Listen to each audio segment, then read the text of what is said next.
In this very special episode, we're talking with Clementine Moss, author of the book From Bonham to Buddha and Back, The Slow Enlightenment of the Hard Rock Drummer. Stay with us. You don't want to miss this one. Welcome, friends, to the 3324 podcast, the destination that we feel is the best place for music and movie podcasting. If you want to find that and put it to the test, well, then go ahead and follow us on your favorite podcast provider and check it out every week and determine for yourself. If you want to see the video versions of this, we have a channel on YouTube. You can go ahead and follow us, subscribe there, do the whole thing. It helps, all of it helps support us, and it's greatly appreciated. So we've got a very special episode with a very special guest. Like I said in the beginning, Clementine Moss is with us, and a person that wears many different hats, although she's not wearing a hat today. She is an ordained minister. She is an author, as we're going to be talking about. And she's also a musician and a drummer, and she's been involved with many other musical projects that we could probably do multiple episodes on. But she is also the founder and drummer of Zepparella, which is an all-female Led Zeppelin tribute band. In addition to Clem on the drums, we've got Gretchen Menn on guitar, Holly West on bass, and Anna Christina on vocals. And it is my honor and privilege to welcome Clementine Moss to the show. Clem, welcome aboard. How are you today? I'm great. Thank you so much. Thanks for having me. I've been listening to you for the past week or so, and I just love the in-depth stuff that you do. My first one to listen to is the Creedence episode, which I loved, which was that was a big record for me, Cosmo's Factory, when I was a little tiny kid. So yeah, absolutely, yeah. Creedence is just, you can't go wrong with Creedence. No. Like I think I said, it's like rock and roll 101. There are certain bands that are just kind of Zeppelin, the Beatles, a lot of those are just the things you need to have in your foundation of music. That's right. Yeah. Parents take a listen. Yeah. Parents take a listen and give your kids a good background. Absolutely. And then you kind of go on your own journey. You kind of splinter off from there. Right. Once you kind of have that, it's like, okay, and you go on. But, we're here to talk about this book, and I have to say that the title is what grabbed me. From Bonham to Buddha and Back. I thought to myself, okay, how does somebody square the circle of being in a Led Zeppelin tribute band and playing that kind of heavy, hard music, but then also have this spiritual side of incorporating Buddhism and spirituality? I'm like, on the surface, that doesn't make a lot of sense, but you're here to hopefully set me straight. So how did the idea for this book come about? Well, it started as I had a blog that I started in 2016 called Bliss and Drumming. I still have it, actually. Bliss and Drumming. And I started to, I started it as a way to talk about kind of what it is to be a rock and roll drummer, what it is to be in the band, but also realizing at that time how much my spiritual practice, my meditation practice, how much the same information that I got on the meditation mat could come to me behind the drum kit. How I fall into that space where I'm observing my thoughts, I'm observing my reactions rise, but I'm actually trying to fall into that place where the song is being played through me without getting attached to my thoughts or to my emotions that are rising. And that's really what we're doing in meditation, is we're finding that observational space where we're observing our thoughts, we're observing our reactions, and hopefully over time we separate the time it takes between the thought and the reaction. And that space is a very calm and peaceful and open awareness space where I feel like is kind of where we're connected to the truth of ourselves. And sitting behind the kit and playing music, it's kind of the same thing. If I'm in that awareness and I start obsessing about, my left foot or the fill that's coming up or the guy that's standing over there, what's he doing? There's a good chance that I'm going to come into my thoughts and I'm going to mess something up. Right. So it's about, when I'm drumming, I'm holding that wide awareness of many things happening at once. with the intention of bringing forth and allowing the song to be expressed through me. On the meditation mat, it's the same space that I'm always trying to find. So when I started putting that together, I started writing about it in the blog, and then in the pandemic, I thought, okay, well, I'll just put all those pieces together and it'll be a book. But I had to write a lot more and kind of organize it to make it into a book that you read. So thank you. Yeah, you speaking on what you were just talking about with drumming and having it kind of being aware but not too aware, because then you kind of get taken out of it. Actually, I wrote that down. Is um, you wrote in the book also sometimes that it wasn't until afterwards, after you were done drumming, that you were then aware or finished a gig that you were aware of some of the sensations that were passing through you. Is that almost like you feel like you're a conduit for A the lot of, mute, like yeah. allowing it to pass through you? And if you become too aware, you can kind of, that's where you kind of, it kind of takes you out of it.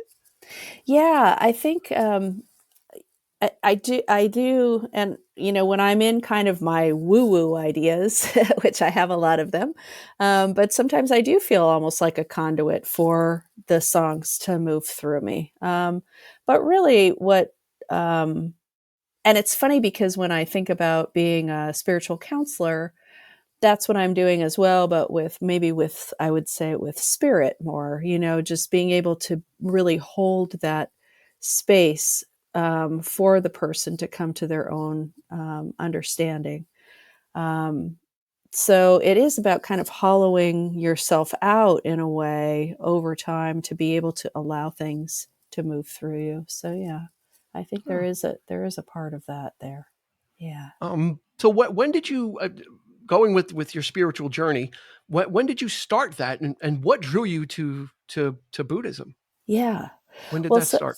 yeah, so I always had kind of a love of thinking of the big stuff, and I was an avid reader, and a lot of the writers that I loved spoke of these things. I was loved the beat writers. I loved, J.D. Salinger and Herman Hesse, and these writers that really did have those kind of themes in their books. So I think through literature first is where I really started to kind of think about and investigate, and having some kind of little experiences in my life that I didn't have a name for, a certain feeling of like real elation at certain times that I didn't understand. But then when I was 26, 27 years old, that was a big year for me. I went to my first 10-day meditation retreat, Vipassana meditation silent retreat. And I started playing drums that year too. So that's drums and meditation found me at the same time. Coincidence? Or Or a big life plan of somebody's. I don't know. stars definitely aligning, because those are two significant things. Very What significant. Yeah. one journey by itself would be a significant undertaking, Mm-hmm. much less two at the same time. And then again, that having them kind of coexist, again, it's things that seem on their face not to match up well, but they do. And the book really kind of goes into it, which um, was for me, um, each chapter kind of, first of all, each chapter is named after a Led Zeppelin song. So you're kind of getting that, and then each chapter begins with a little bit about that particular song. Some of it is you playing it, your experience playing it. Some of it is just you kind of dissecting the song. Um, how did you choose the titles for each one of those chapters, and then how did you connect them to the broader theme of the book or the chapter? Yeah.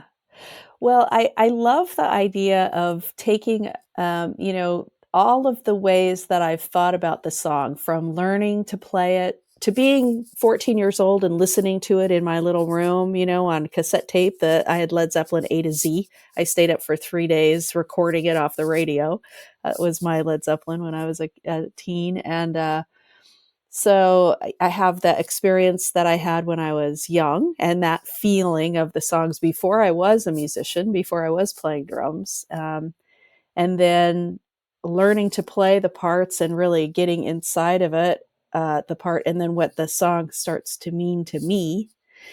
And then looking back at it now from, all of the learning that I've done, all of the training that I've done, and kind of trying to tie in those some of the lessons I've learned on my spiritual path back to the songs. I think that's a beautiful thing about songs is they can mean something different for every single person. And what a beautiful thing that is. What a beautiful thing it must be to write a song where millions of people each have their own idea about what it is. So it made sense to me that Led Zeppelin has been a huge part of my life, and it kind of made sense to me to to pivot around those songs. How I chose the songs were the ones that I had the most personal experience with playing. Um, and then, yeah, that was kind of how I chose them. Hmm. Yeah. You said earlier about kind of hollowing out so you can kind of kind of be a Mm-hmm. little more open. You're also a depth hypnosis practitioner. What is that, and what led to your interest? How did you come to that within your spiritual journey? Because that's Yeah. another aspect of, I think some of that kind of ties into what I was getting from the book. Also, is some of that there as well. Yeah, definitely. Well, depth hypnosis is a counseling modality that was created by a teacher in Berkeley called named Isa Gucciardi, and she has married three things together in this modality. So the first is Buddhism, especially Tibetan Buddhism, because Tibetan Buddhism took on a lot of the shamanic practices of the Bon tradition, which is in Tibet before Buddhism arrived. So in Tibetan Buddhism, there's a lot of work with sound and light and those kind of shamanic things. Then Western psychological method, especially transpersonal psychology, which is a way of thinking about psychology where it includes the spirit in it. It's not just mental; it has to do with the spirit as well. And then Carl Jung might be maybe the beginning of that kind of thing. And then shamanic technique. So shamanism is earth-based wisdom. 95% of humanity has a shamanic past, right? And a shaman is someone who translates the messages from the natural world to the community, and who understands that there's more to the natural world than what we just see or touch, that there's another element, another level of it as well. And so, shamanism these days, a shaman these days, people associate with plant medicine. But really, it's in all of the traditions, there are many different ways of altering our reality. And the one that they find going back 100,000 years, the thing that can really put you in a different altered state um, is the frame drum. The sound of a repetitive drum will offer you a meditative state. There's scientific ways that it accesses certain brainwave frequencies, but it can bring you into an altered state so you can sink beneath the conscious critical mind and open to your own internal imagery, your own internal metaphoric system. So it's a beautiful modality, and it helps with figuring out those patterns that you just keep circling around in your life, whether it's because of trauma or it's anxiety or depression. Um, there are these patterns that we just keep trying to figure out with our mind, and yet they seem like they're almost bigger than us. And so I work with people, with early childhood trauma, or just people who really want to understand why they can't reach that potential that they can see, you know? Yeah. Yeah. Some of that, I think, came through in some of your introspection too. One thing that caught me was missing. You said missing the positive by avoiding the negative. Mm. Mm. Um, That was reading the YouTube comments, right? yeah, yeah, and kind of, but kind of, but I think it also it might have. From what I got from the book too, a lot of the struggles you seem to have had, or a common theme that comes up is while you're drumming is what if I'm not good enough? What if I miss this fill? Mm-hmm. What if I don't hit this on time? Am I going to throw everybody else off? And I think that when I read that later in the book, because that part about the YouTube comments is later in the book, I was kind of circling it back actually to the things that you were experiencing or writing about. Yeah. Yeah, it's funny, isn't it? I've been thinking lately about what would it be like to rather than feel, because we're always talking about healing, right? We have to heal from our trauma, have to let go of identities, have to let go of these things. And I've been thinking lately, what would it be like to really just look at our what is wanting to come forward, and rather than feeling like we have to let go of a bunch of stuff, maybe what would it be like to step forward toward that in this positive way? So, um, I think that our minds come, our minds want to make us safe. So our thoughts a lot of the time are telling us, all of the worst case scenario. They're bringing in us into the future, and it's telling us, all of the potential harm that could be in front of us, or it's judging our moments now by looking back in the past and saying, well, it was better then. We're always going back and forth in time. And I think once we find our way to let go of some of those voices and come right in to now, I think that's what mindfulness is supposed to be about, right? It's about letting go of the anticipation and the wishing things to be different and just be with what is. Yeah, the just all the what ifs, right? The Yeah. what if scenarios, or what like you said, what could go wrong? What if this? What if I miss this? What if you don't? And then you do, and then you do. Like if I think, like if I'm drumming and I think, oh gosh, here comes that fill that I always mess up. I think about this every time I go into that fill in rock and roll, that da, da, da, like in the middle, like, or right after the first verse where it's just the drums, and I have to do this. It's a tricky little fill. And whenever I get into it, I see like this fear rise within me that I'm going to mess it up. And then I think, there's that fear. You're not going to mess it up. Just do it. And then as soon as I'm like, no, just, okay, there's the fear. I don't need to follow the fear. Just fall into it. I feel like I haven't messed that up in a long time. Once I Knock on wood. recognized, there's that fear. Yeah, I'm sure I will again.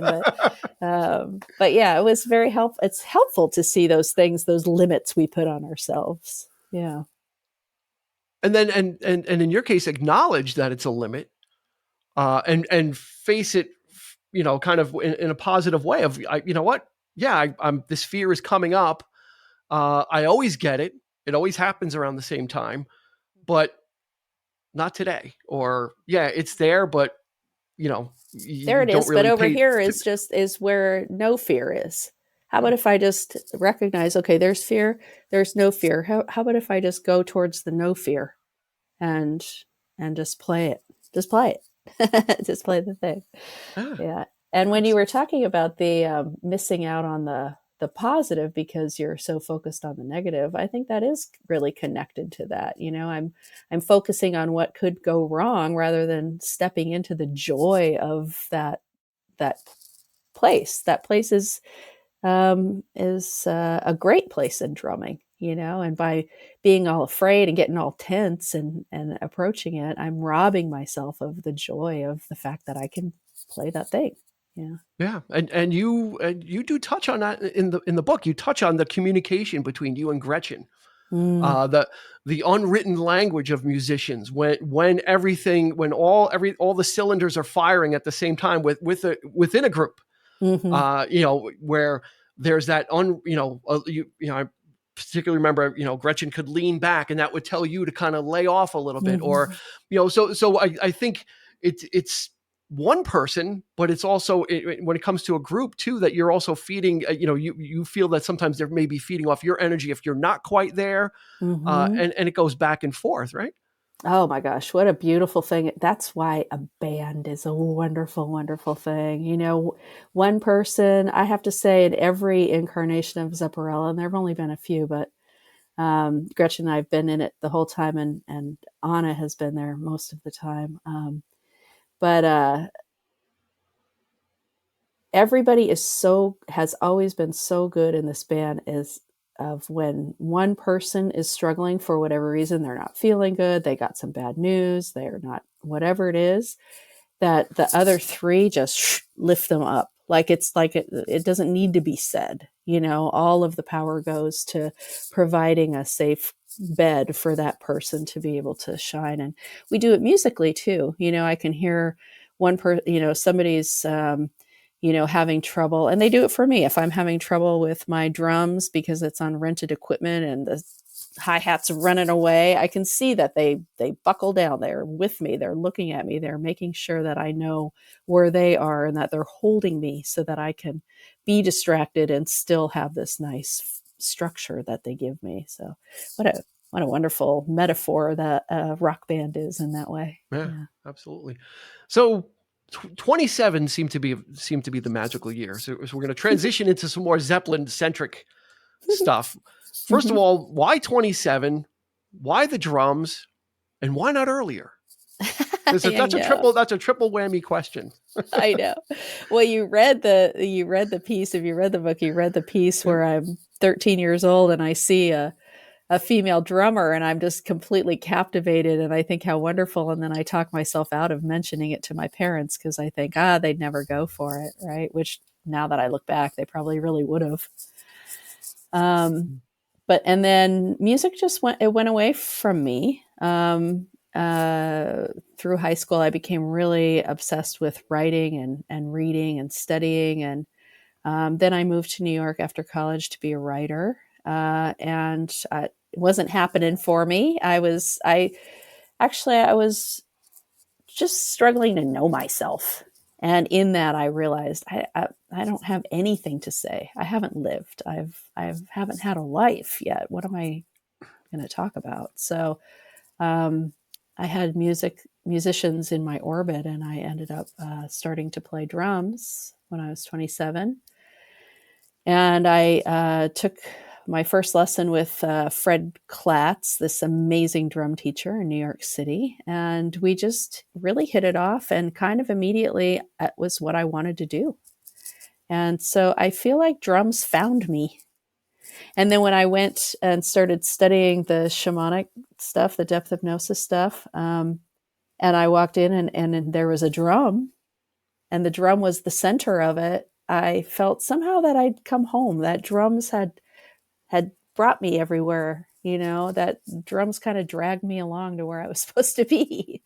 Um, so yeah, it is a strange thing to decide at 27 to be a musician. And when I look back, I can see how kind of immature I was because I thought, I really do want to have a kind of job where I could work and travel. And so, being a musician would probably be a good idea.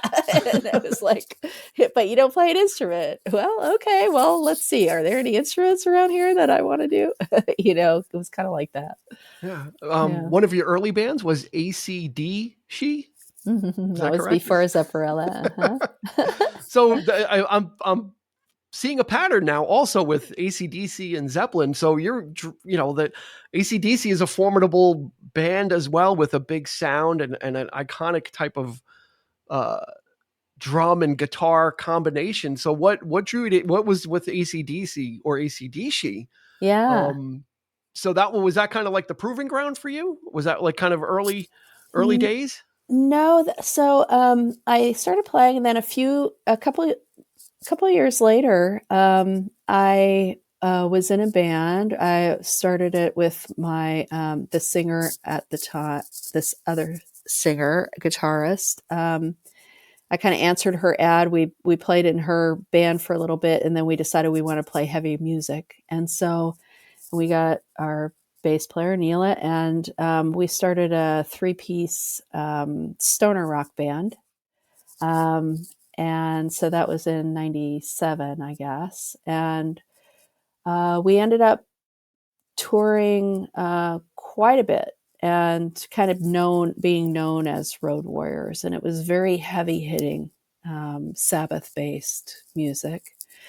And, um, and in the year 2000, we played, I think 320 shows that year, and we're 3 people in a van driving, went around the country, I think 8 times that year. And different city every night. So that was my proving ground. So when I joined ACD, it was because I had settled in San Francisco after that tour, and I thought, when we're not playing, I want to play with somebody. Who do I want to play with? And I saw an ad for the ACDC band, and I thought, I because I learned at 27, I never really learned other people's music. I just been playing my own, creations. It would be good for me to know how to learn a song. And so that's why I joined ACDC. And pretty quickly, we became like the highest grossing band in the Bay Area for a couple of years. And it was really super fun.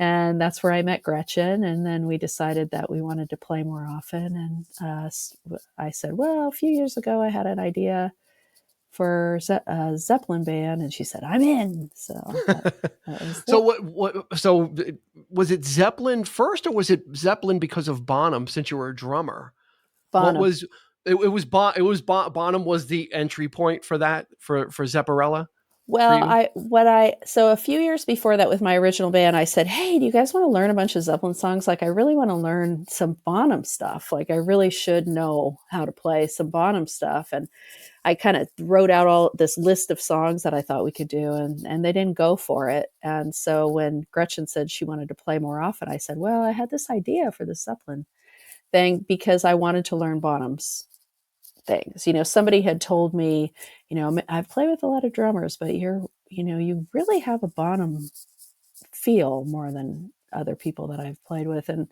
I guess I took that to heart a little bit. And when I started playing drums, I realized how much I'd been influenced by John Bonham because I loved Zeppelin so much. And Gretchen was like, I want to learn Jimmy Page's stuff, of course, because she loved Zeppelin too. So it was a match made in heaven. Yeah, and for me as a frustrated drummer, Oh yeah, and an you air played drummer. Yeah, Zeppelin? I wanted to be a drummer when I was really young.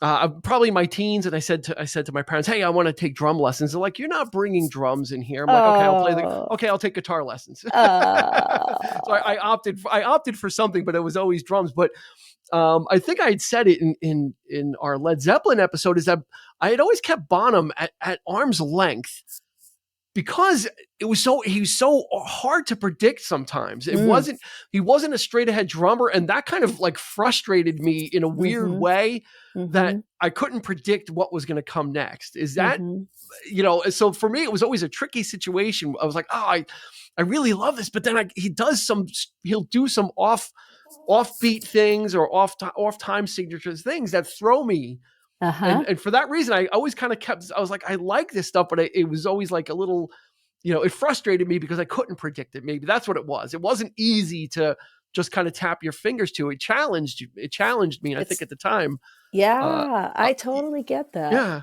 Yeah. Well, you do really learn when you're playing Zeppelin that they liked to mess with you. You know, it doesn't go 7 times. I mean, it doesn't go 8 times. It goes 7 times, right? He starts the fill on the and of three, going into the next measure. Like everything is a little bit off, just the structure of the songs. We're just going to add a measure of 2 right here at the end of this thing. Um, I think a lot of that was John Paul Jones, honestly. He's the one who wrote Black Dog, and he said, I want to write a song that there's no way people could dance to. So I think I can totally get that. And we have a joke in the band that, people always want to, people ask to sit in with Zepparella. We love to have people sit in. We have great players sit in with us every now and then on a song. For a while, everybody wanted to do Kashmir. Everybody messed it up. We would go through and we'd be like, you really know the form of it, right? You really are aware of the form. You know what's going on. We'd go through. Yeah, yeah, yeah. I know. Miss it every single Nope. time. We're like, so now we're like, nobody gets to sit down on Kashmir. Unless you refer them to chapter 16 in your book. Yeah. How to Play Led Zeppelin in 12 Steps. Right. Which is a very informative chapter. And chapter 16 goes step by step. It's kind of like, I think it's your version of, so you want to play Zeppelin? Well, yeah. Here's what it is. Is this something that you came to after as a result of your learning, or was it something that you were going, like, did you kind of come upon and say, wow, like if you really want to play Zeppelin, you need to do these things? How did the 12-step program, quote unquote, come to be? Yeah. And do you still use those 12 steps, Oh or is it a yeah. little more? No, that's it. That's how you do it. And I think you could probably take that to be how to learn a song, really when it comes down to it. But yeah, I wrote that. And then Michael Melinda, who was working at Modern Drummer at the time, said, hey, you have any pieces that would be? And I thought this would be a decent one. So they ended up publishing that one. But yeah, it's really fun. And that came much later. That came after I'd been playing Zeppelin for a long time. So Yeah. No. yeah. So how do you decide what new material gets added when Zepparella is kind of, in the downtime, I guess, or when you want to kind of freshen Mm-hmm. up the set lists? Mm-hmm. Is there Mm-hmm. stuff that's untaught, like never, or is everything fair game? It's just a matter of how's that determined?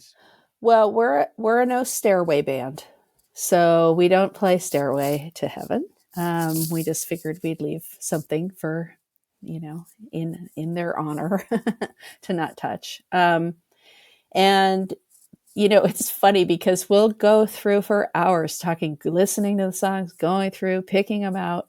And at this point, our problem is that what songs do we kick out?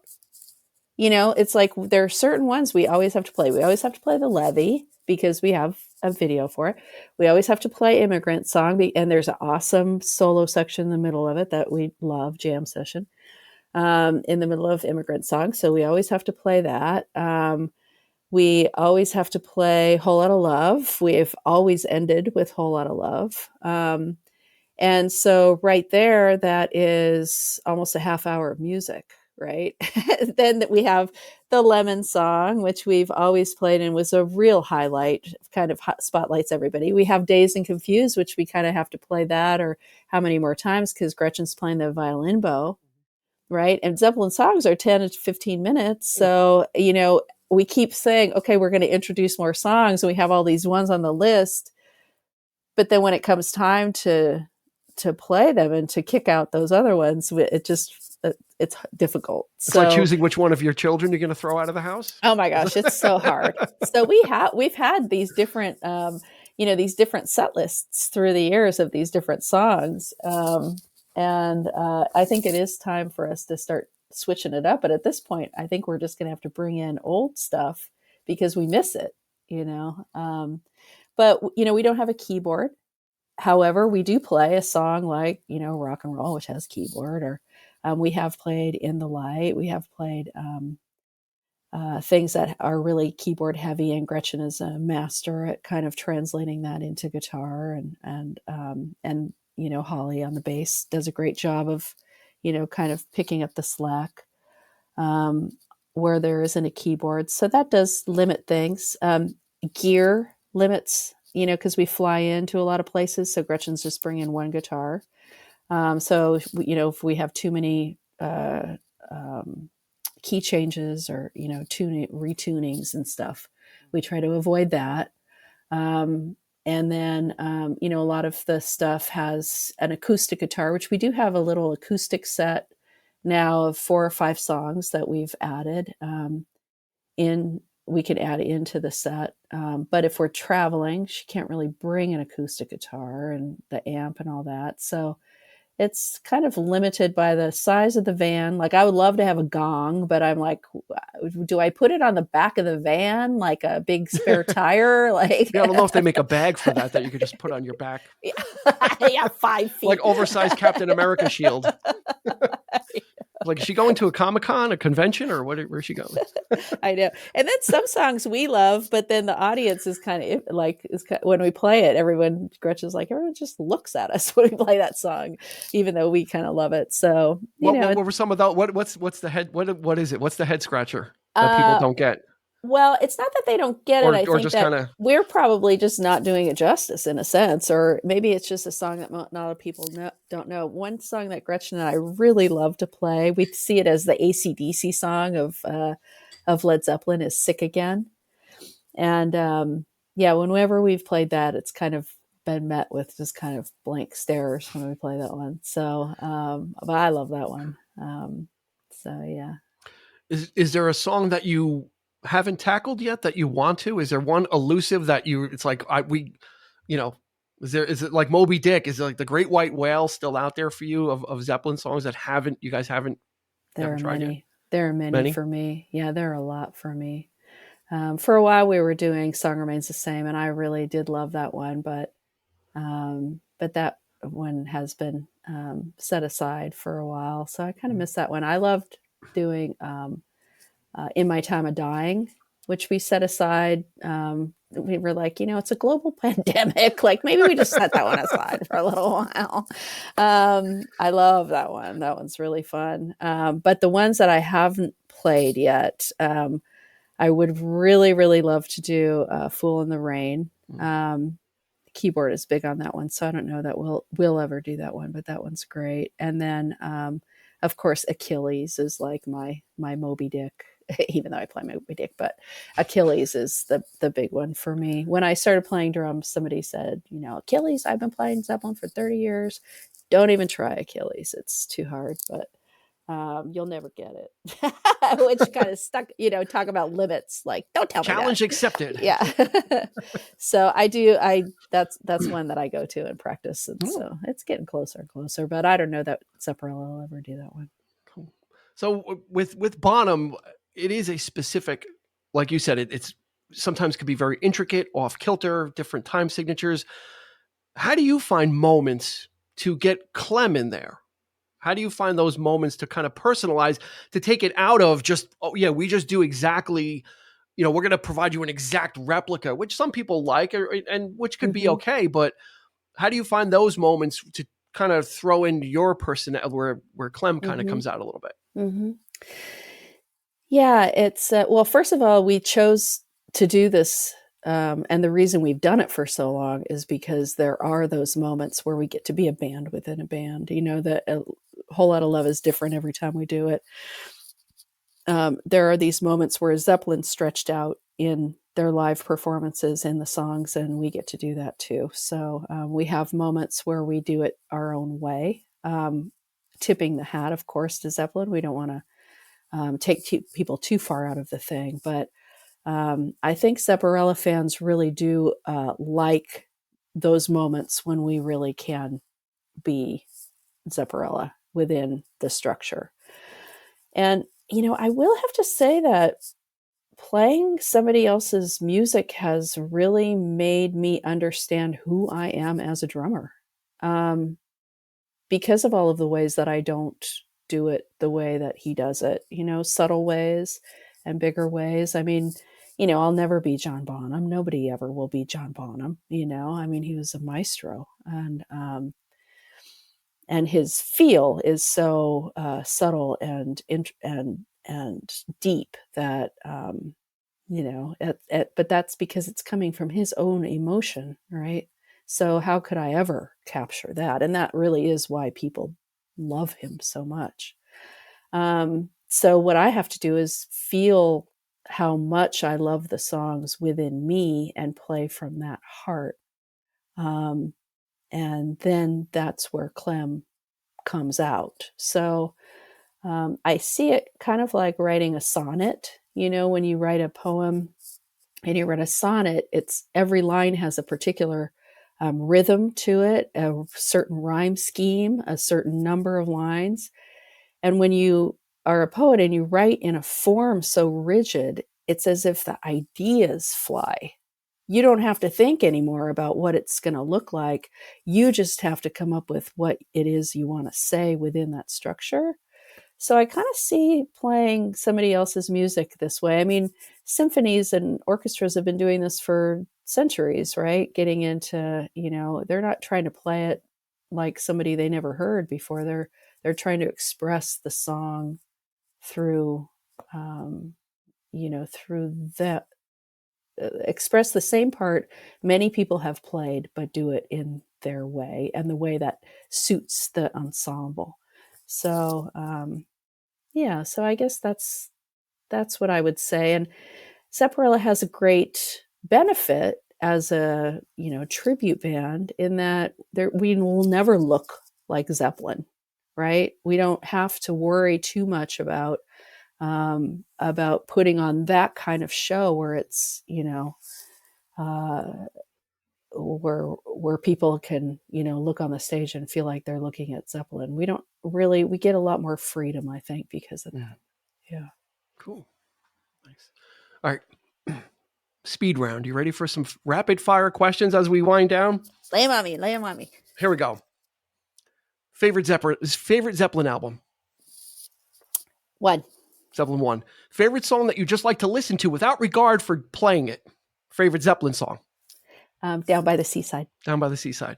Best thing and worst thing about touring? Best thing is touring, period. I love touring. Worst thing is when I'm not feeling well. Actually, no, that's fine too. Like, I don't know. There is no worst thing of touring. Right. I love touring.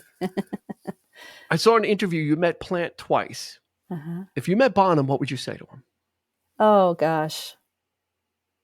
I just got like this huge welling up. I think I would just cry in his face. I don't know. Okay. Yeah, I think that's what would happen. Cool. As we wind down, I've got two final questions.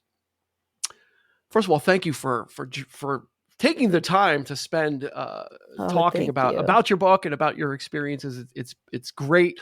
Like I said in the beginning, we're going to drop a link to the in Amazon where you can purchase the books, hardcover, paperback, ebook. It's all there. We'll also drop a link to Zepparella.com so you can find out where Zepparella is, what they're doing, what they're up to. What advice would you give to a new drummer or musician starting out today? Well, the first thing I would say is get a teacher, a good teacher. Get someone who you love to talk to, who you just like, who just turns on light bulbs. If you, and then I would say, just do what brings you joy. Don't feel like you have to be anything. If what brings you joy is playing 2 kick pedals as fast as humanly possible, then go for it. If bringing you joy means that you get to, play drums when, and back up a singer, or to sing along while you're playing drums, or to program drums, whatever it is that brings you joy, don't listen too much to the way that you're supposed to do things, right? I really feel that enthusiasm is the great path to follow. Are you excited to do it? Are you, is it, then it's all yours. You get to do it your way. But it's really great to have a great teacher to guide you into how to make things as quick, like learn things as quickly as possible. When I started playing drums, I was embarrassed that I was taking lessons. And because I was talking to someone who was a professional drummer who had never taken a lesson.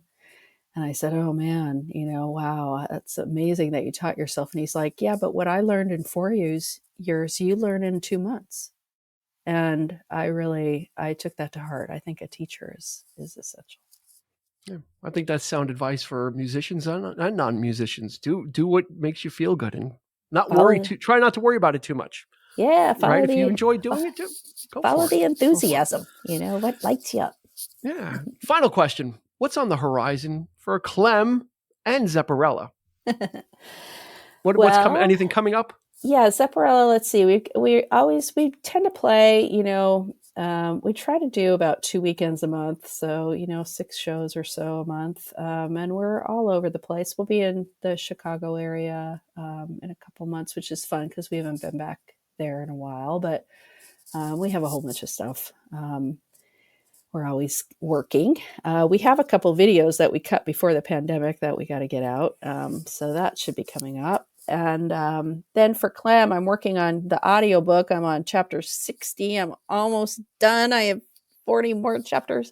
So I'm hoping the audiobook comes out, the Audible book comes out in the next week or so. So that'll be good. I have a record that I've been writing and singing with a guitarist, Daniele Guitardo, who is Gretchen's husband. He's an amazing guitarist and a joy of a musician. So we have an album coming out, hopefully by the end of the year.